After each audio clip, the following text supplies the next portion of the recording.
me suis posé sur le tempo, pareil à des balles, mais pas gros la le vide interstitiel du néant social actuel. C'est que le politique applique devant l'économique autant en dit que c'était qui menait et les gens désormais c'est l'âge d'or de l'argent. Dès lors en termes de changement c'est blanc bonnet. La monarchie des marchands, je ne marche plus là-dedans. Je refuse obstinément que le globe me gobe globalement. Je ne suis pas d'accord avec l'accord multilatéral d'investissement qui traite l'art comme du lard. Avec un pareil ami, pas besoin d'ennemis. Toutes les nations unies lui déroulent le tapis. Au nord, au sud, à l'ouest comme à l'est. Allez, un Jacques d'Est. Au nord, au sud, à l'ouest comme à l'est. Allez, un Jacques d'Est. Contemporain, je contemple le temple de la tentation tentaculaire qui s'étend sans fin mais avec moult. On prise avec l'emprise du pire empire aveuglé par la gloire du pouvoir. Je lutte pour ne pas être un gosse du négoce. Tentatoire auguste, avec juste du pain et des jeux à qui le pour gros yeux. Pour assurer systématiquement le système en place d'un rebut abruti par le spectacle, la masse assommée, consomme de consommer. Se consumer cautionne la facilité. Cité comme ayant droit de cité dans la cité. Le problème c'est que tout le chemin mène à cette orgie gigantesque, dantesque escalade brutale. Mais comme on aurait été malade. Vénus, pour ma bien sûr je circule dans le cirque masse. Maximum marrant, je ne fais pas comme les Romains. Condescendant, conquérant arrêto dans les tatars et autres barbares tardares. Au fond de la bagarre on se soumettra à César. Car César, mes métis, sans armistice pour de César. Salon au nord, au sud, à l'ouest comme à l'est. Allez à Jacques d'Est. allez à Jacques d'Est. Au sud, à l'ouest comme à l'est. Allez à Jacques d'Est.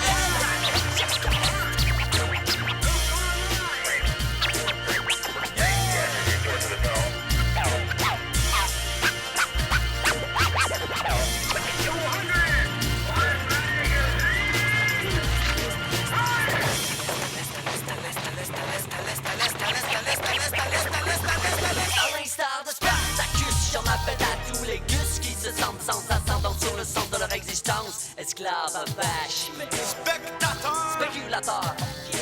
J'ai une telle vision dans laquelle nous brisons les chaînes et les câbles avec lesquels ces fils de peu nous entuent. Ils vendraient leur mère si ce n'était déjà fait. mais quand vient le temps de la réciproque, C'est que nos portes ferment la porte, le diable les emporte. le culte du plus, L'éloge de l'image. Tout seul l'avatar et me désespère. Car ma mère la terre se détériore, attaquée par des terroristes matérialistes. Ils ont sensation sans se soucier les conséquences de leur inconscience. À l'abri dans leur crâne, ils grimace dès qu'on grimpe, fait grimpe, c'est l'engrenage de leur grandeur. Toujours à la ceinture en cas de coup dur et transperce le premier perce venu, mais l'ennemi des Romains. Sonné par le Gaulois, le go ou le Phrygène, un nom des Roms. Regarde ton peuple de gros larmes occupé au poste de char. sans plus frais, Contre-tuer, s'expliquer. Calque Caligula, ton empire ne peut qu'aller de pire en pire et s'autodétruire. Au nord, au sud, à l'ouest comme à l'est. Allez à Jacques d'Est. allez à Jacques d'Est. Au nord, au sud, à l'ouest comme à l'est. Allez à Jacques d'Est. Et la marche de sur la douche pour un tour. Au nord, au sud, à l'ouest comme à l'est. Allez à Jacques d'Est. Comme à l'est. Au nord, au sud, à l'ouest comme à l'est. Allez à Jacques d'Est. Dans l'est, c'est là où le bas blesse.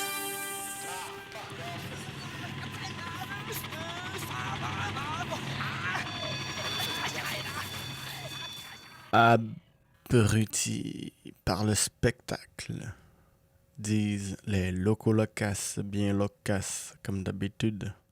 Parce qu'après tout, c'est juin, hein? C'est juin. Et c'est le temps des spectacles qui commence à Montréal. Oui, oui, oui. On va s'amuser beaucoup, hein?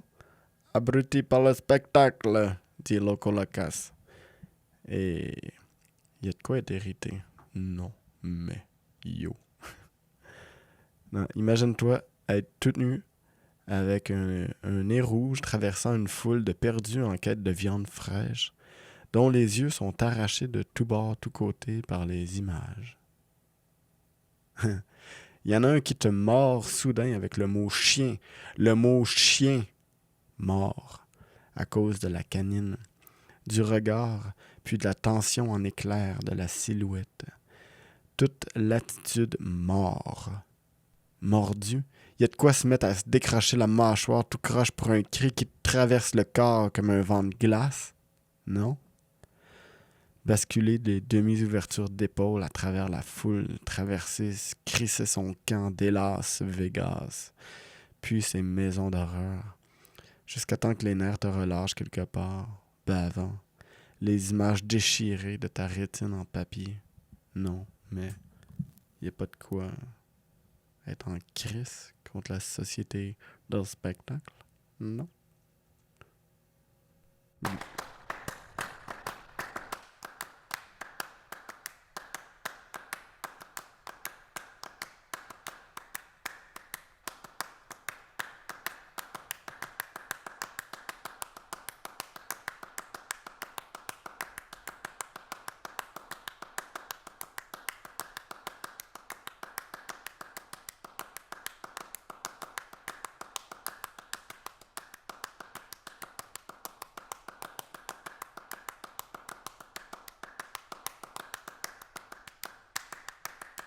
Toute la vie des sociétés dans lesquelles règnent les conditions modernes de production s'annonce comme une immense accumulation de spectacles. Tout ce qui était directement vécu s'est éloigné dans une représentation. Les images qui se sont détachées de chaque aspect de la vie fusionnent dans un cours commun où l'unité de cette vie ne peut plus être rétablie. La réalité, considérée partiellement, se déploie dans sa propre unité générale en tant que pseudo-monde à part, objet de la seule contemplation. La spécialisation des images du monde se retrouve, accomplie, dans le monde de l'image autonomisée, où le mensonger s'est menti à lui-même. Le spectacle en général, comme inversion concrète de la vie, est le mouvement autonome du non-vivant.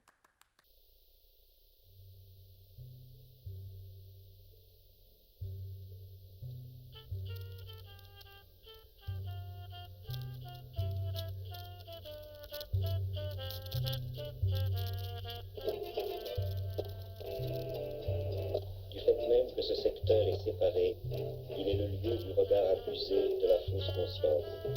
Et l'unification qu'il accomplit n'est rien d'autre qu'un langage officiel de la séparation généralisée. Nous avons, à la fin de ces délibérations, apprécié ce qui était positif et mis en évidence aussi qu'il restait encore beaucoup à faire.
Le résultat concentré du travail social, au moment de l'abondance économique, devient apparent et soumet toute réalité à l'apparence qui est maintenant son produit. Le capital n'est plus le centre invisible qui dirige le mode de production. Son accumulation s'étale jusqu'à la périphérie sous forme d'objets sensibles.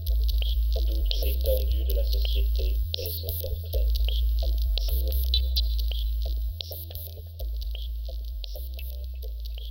Le spectacle, comme la société moderne, est à la fois uni et divisé. Comme elle, il édifie son unité sur le déchirement. Mais la contradiction, quand elle émerge dans le spectacle, est à son tour contredite par un renversement de son sens, de sorte que la division montrée est unitaire, alors que l'unité montrée est divisée. C'est la lutte de pouvoirs qui se sont constitués pour la gestion du même système socio-économique qui se déploie comme la contradiction officielle, appartenant en fait à l'unité réelle, ceci à l'échelle mondiale aussi bien qu'à l'intérieur de chaque nation.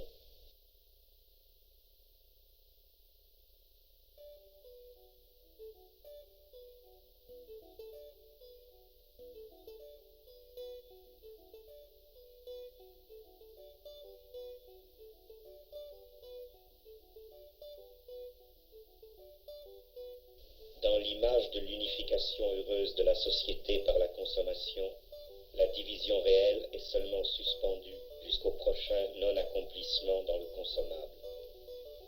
Chaque produit particulier qui doit représenter l'espoir d'un raccourci fulgurant pour accéder enfin à la terre promise de la consommation totale est présenté cérémonieusement à son tour comme la singularité décisive.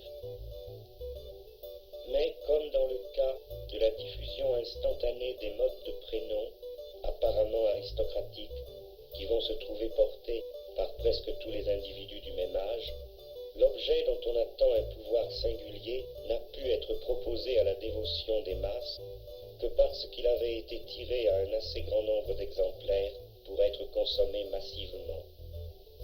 Le caractère prestigieux de ce produit quelconque ne lui vient que d'avoir été placé un moment au centre de la vie sociale, comme le mystère révélé de la finalité de la production.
L'objet qui était prestigieux dans le spectacle devient vulgaire à l'instant où il entre chez ce consommateur en même temps que chez tous les autres.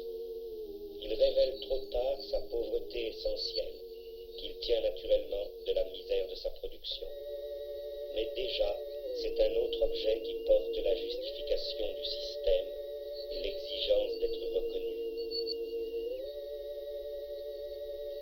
L'imposture de la satisfaction doit se dénoncer elle-même en se remplaçant, en suivant le changement des produits et celui des conditions générales de la production. Ce qui a affirmé avec la plus parfaite impudence sa propre excellence définitive change pourtant, dans le spectacle diffus, mais aussi dans le spectacle concentré, et c'est le système seul qui doit continuer. Staline, comme la marchandise démodée, sont dénoncés par ceux-là même qui les ont imposés. Chaque nouveau mensonge de la publicité est aussi l'aveu de son mensonge précédent. Chaque écroulement d'une figure du pouvoir totalitaire révèle la communauté illusoire qui l'approuvait unanimement et qui n'était qu'un agglomérat de solitude sans illusion.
Mourir est un beau métier.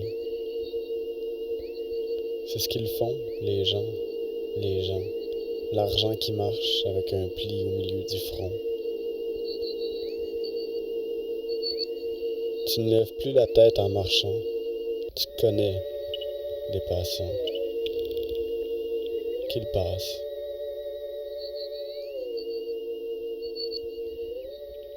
N'arrachez pas le malheur aux malheureux.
Où est-ce que t'es, toi, dans cette guerre infertile?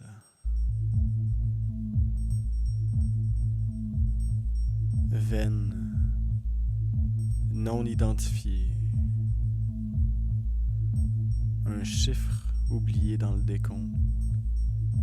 Multiplié parmi les chiffres, les codes barres.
Un silence d'après marteau-piqueur dans la tête.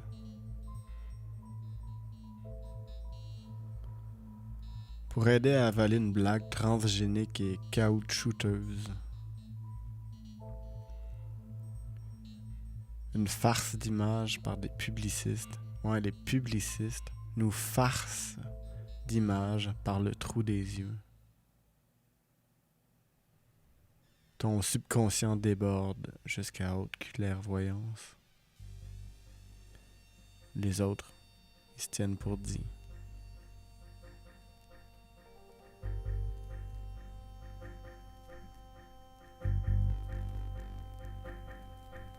On I-71, on I-71 is a fish shack between Columbus and Cincinnati. It's a fish shack.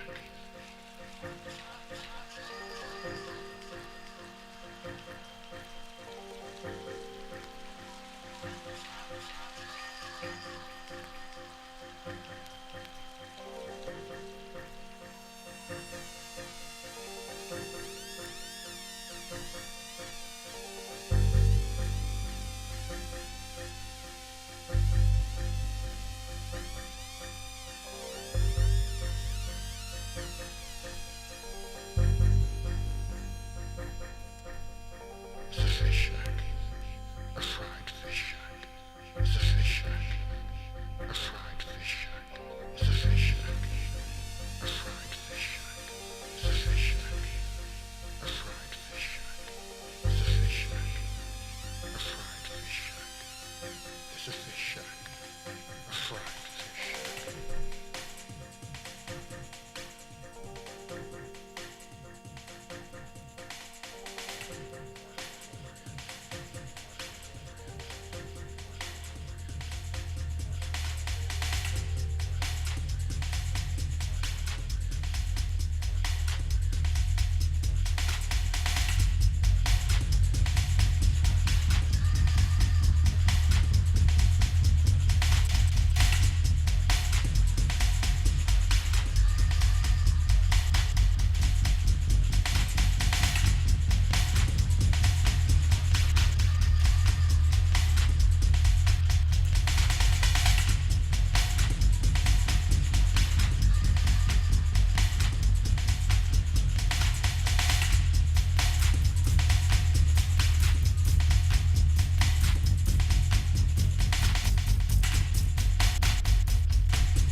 J'ai envie de te lire un poème de Rainer Maria Rilke tiré des élégies de Duino. J'ai envie de te faire entendre qu'est-ce que Rilke peut dire du spectacle. Et avec Rilke, derrière le spectacle, ça ne peut qu'être grave. Grave comme dans lourdeur. Lourdeur comme dans la terre. Schwer. Das ist schwer.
Qu'un beau jour, m'éveillant d'une vision violente, mon chant monte en allégresse et célébration, aux anges en syntonie, que batte clair le marteau du cœur, sans qu'aucune corde défaille, molle, doute ou rompe.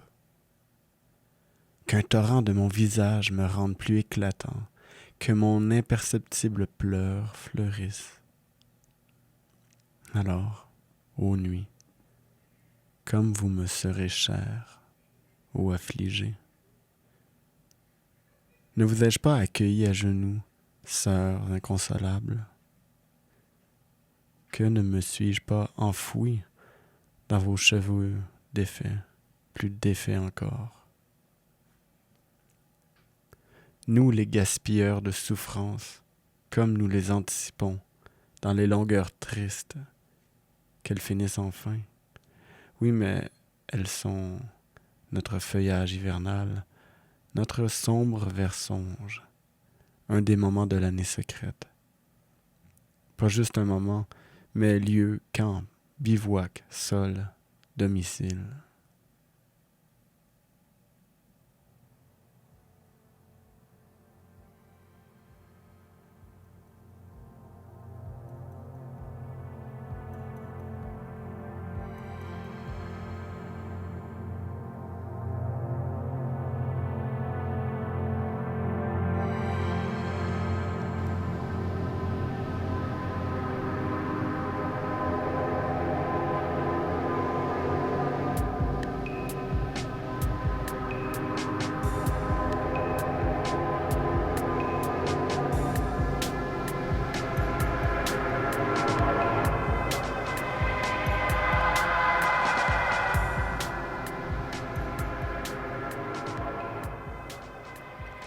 Qu'on se le dise, hélas, comme elles sont étrangères, les rues de la ville douleur, où faux, le silence est fait de brouhaha, assommant, dégagé de son moule du vide, le moulage parade, veau en or du bruit, monument éclaté.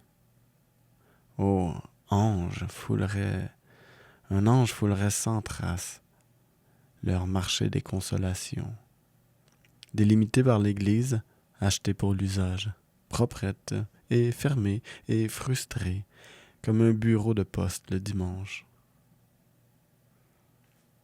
Mais dehors frisotent toujours les rebords de la foire, balançoire de la liberté, saltimbanque et scaphandre débile. Et le stand de tir sur des figurines du petit bonheur, où des cibles frétillent en perdant des bouts de tôle quand un chanceux l'atteint.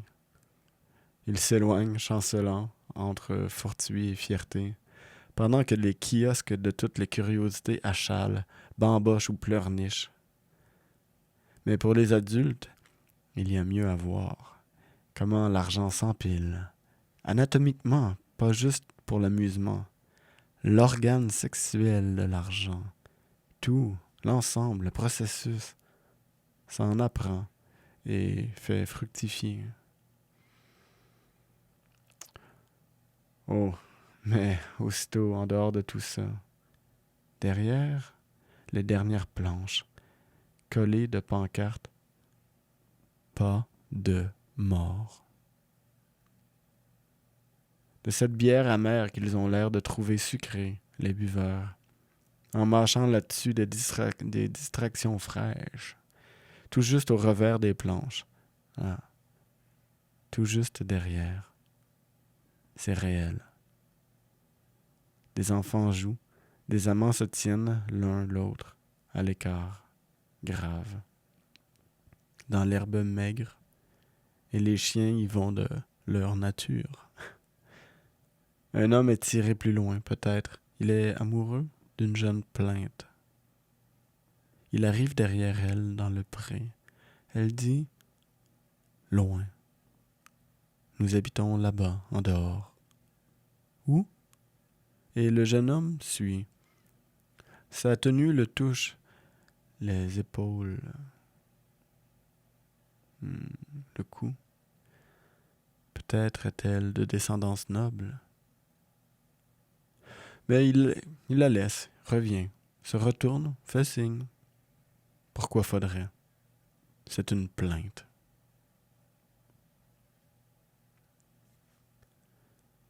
Seuls les jeunes morts, dans leur premier stade, à l'équanimité intemporelle, par une désaccoutumance, la suivent amoureusement.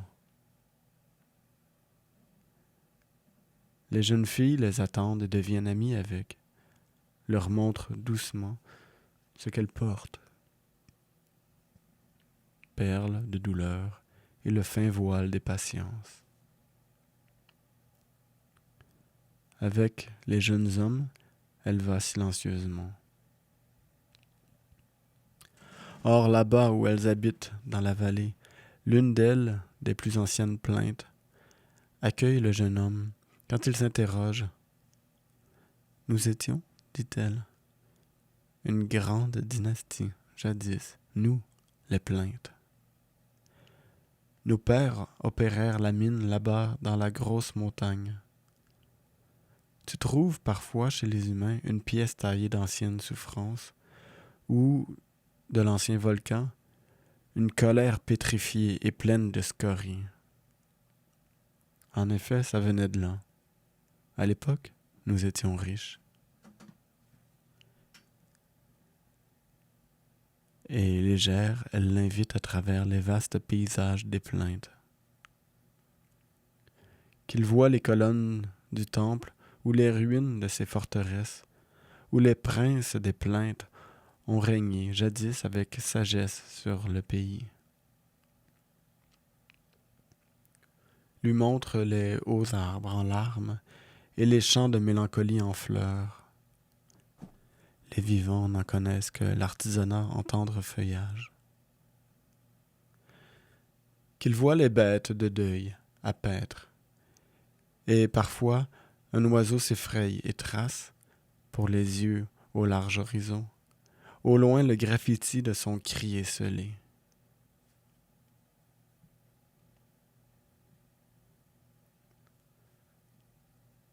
Le soir, elle le guide jusqu'au tombeau des anciens de la dynastie des plaintes, aux sibylles et prophètes. Née la nuit, elle monte, et bientôt mature, en flambeau funéraire, qui sur tout veille. Tel son frère sur le Nil, l'éminent sphinx, visage de l'alcôve taciturne. Et ils admirent le chef couronné qui, pour toujours, en silence, a posé la face des humains sur la balance des étoiles.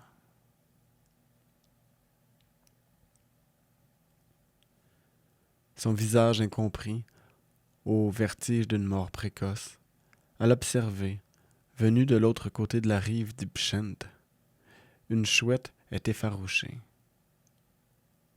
laquelle, en frôlant en quelques balayages une joue, celle à la rondeur la plus mûre, marque mollement en la nouvelle ouïe du mort, sur une feuille pliée et ouverte en deux, l'indescriptible ébauche.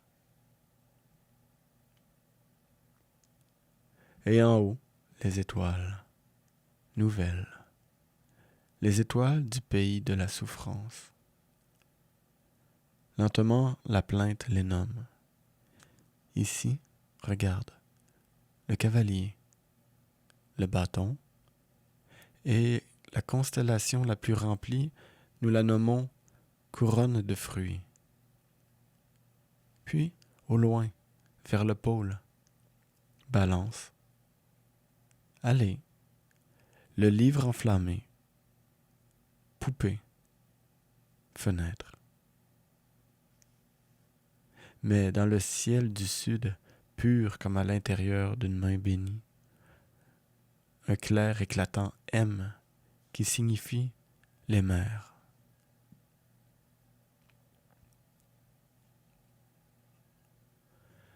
Le mort doit pourtant partir, et silencieuse, la vieille plainte l'amène jusqu'à la gorge de la vallée, où s'alluit au clair de lune la source de joie.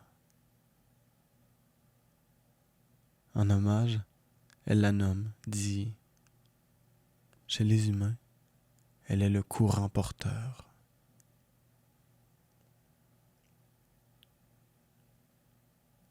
Ils sont au pied de la montagne, et là, elle l'embrasse, en pleurant. Solitaire, il monte au loin, dans la montagne des anciennes souffrances. Et jamais son pas ne crisse sur la voie sans écho. Mais s'ils éveillaient en nous une allégorie, ces morts infiniment, regarde, qu'elle nous montre peut-être des chatons dans le noisetier vide, les suspendus, ou signifie la pluie qui tombe sur un humus noir au printemps.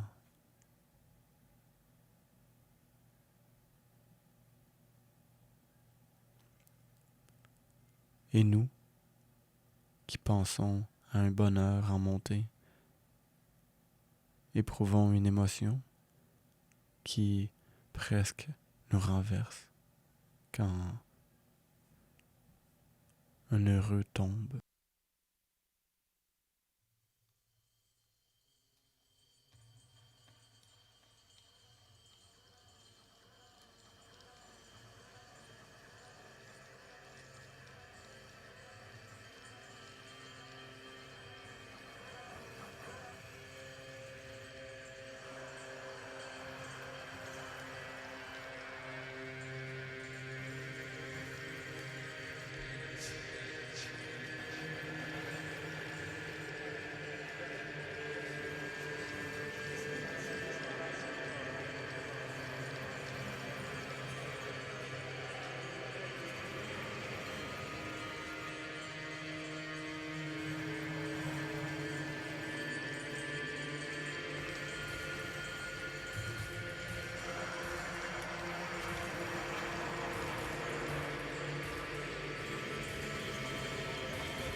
C'était Rainer Maria Rilke avant, avec sa superbe 10e élégie, long poème. Pour lui, derrière le spectacle, il y a la mort et de s'être trompé peut-être dans une mauvaise mort à travers un spectacle.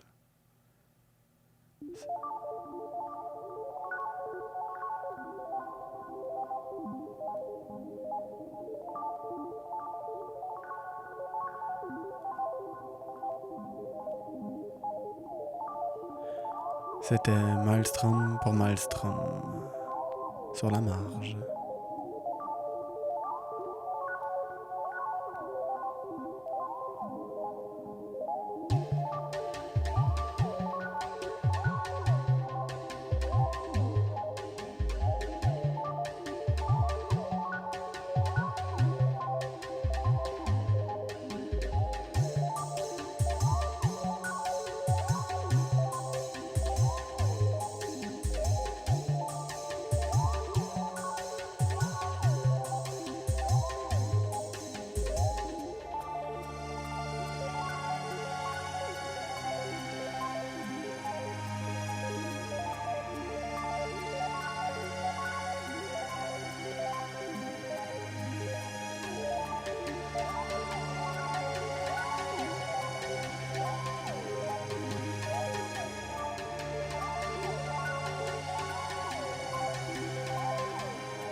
Vous écoutez CISM 89.3.